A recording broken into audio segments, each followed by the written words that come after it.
Hello everyone, I'm Woojin Kim from UC Berkeley, and this is a sprint through my experiment on peer persuasion in social norm enforcement. Suppose it's almost the deadline to register to vote for the presidential election, and you find out that one of your colleagues hasn't registered yet. Do you tell them that they should?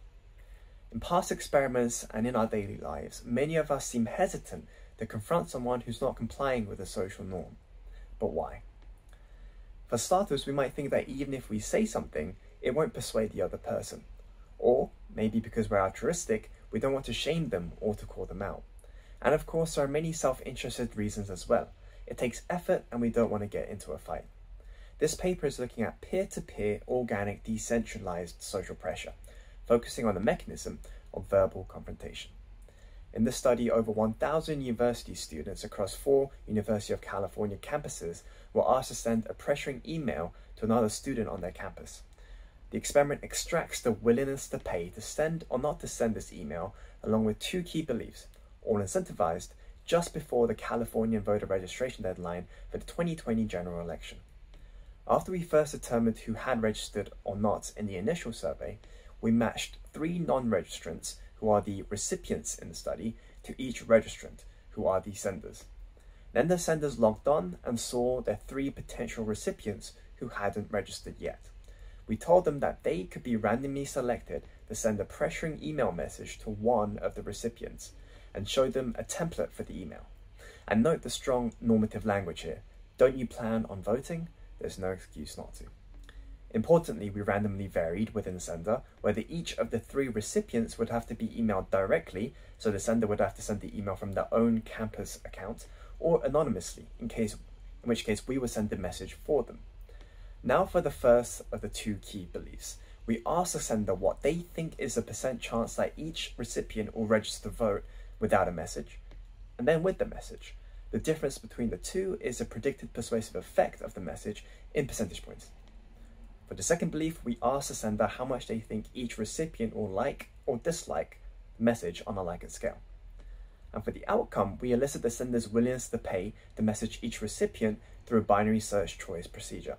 So, do these beliefs actually matter? Here's a bin scatter with the sender's willingness to pay on the y-axis and the predicted persuasive effect on the x-axis. Senders predict their email would increase the recipient's chances of registering by over 10 percentage points on average, which is a huge effect.